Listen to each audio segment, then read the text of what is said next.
Howdy. I got a project that's been kind of in the back of my mind for a little bit here. If you see, I've got an old Cobalt truck toolbox there, which basically using to hold my chargers and whatever other miscellaneous crap gets thrown upon it. And what I'm thinking I'm going to do is I'm going to turn that thing into a table. So basically, jack it up enough so it's underneath where my pegboard is. I can still put my chargers on there, but also some room underneath it for all that, oil and miscellaneous fluids and stuff there.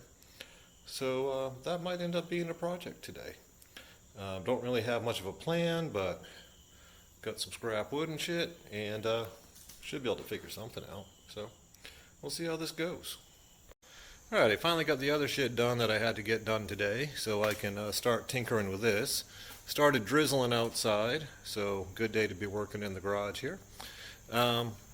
So step one, what I'm going to do here, and no, I don't really have a full plan at this time, is I got a chunk of 4x4 there. I'm going to cut that to 22 inches and stuff it in that little crotch here, where you would normally bolt it into the truck.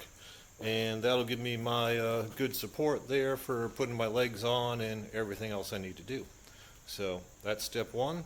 I'm not going to set up the camera every time I cut a piece of wood because it would take 10 times as long to get this thing done. So I apologize for that. I will assume that y'all know how to cut wood yourselves. Back in a minute. Alrighty, I got the 4x4 clamped in place where I want it here. Had to kind of BS a configuration here. So basically you can't get this thing square if you just clamp into nothing up there. It was turning all sideways and stuff. So got a 2x4 on top, and I'll just use an extended bit there to screw the first couple of screws in through there, and then I can pop that off and get it all tightened up there. Alright, back in a second. Alright, got the first support on there. I'm using 3-inch wood screws here. I had to find some washers because otherwise it will just suck right through the big hole there. But 4 screws should hold that good enough. And we got a bit of an extension off the back so the lid will be able to open even if it's shoved right up against the wall. Alright, I'm going to do the same thing to the other side. Alright, side 2 is done pretty much the same way I did the first side there. So I got 2 blocks of wood underneath here. And now I just got to figure out how tall I want to make it. I did some calculus here and got to make my legs 38 inches long. So I'm going to cut me off 4 of them. Alright, I haven't screwed anything in for the legs yet, but I just wanted to show you how I'm figuring out what I'm doing here. So my legs need to be 38 inches long. You cut 2 38-inch pieces out of a 2x4, you're left with 17 inches. So this is going to be no waste on the 2x4 here. It'll be mounted like this. I got my little lines in there. I actually did math and measurements. So I got 17 inches there in the middle. This is the width of a 2x4 over here. That's going to be going longwise to offer support. Got that on both sides. And that all together gives me a 20-inch span. And my block that I'm screwing into is 22 inches, so basically an inch from the front, inch from the back. And if this comes out right, this should be fairly stable with minimal waste of wood. So, alright, put some screws in here and we'll see how she looks. Alright, so after dry fitting it, I decided to just go flush to the front and I'll let the ugly hang in the back there. That little bit of lip or tilt on the front there is kind of messing with my brain figuring out the squareness, but I got it square to the wood. Should be 20 inches apart of the top and the bottom, so I'm going to screw that bugger in. I just needed an extra 2x4 there on the bottom just to get it up tight, so we'll screw this in and then we'll do the other side. Alright, second set of legs, pretty much the same as the first there.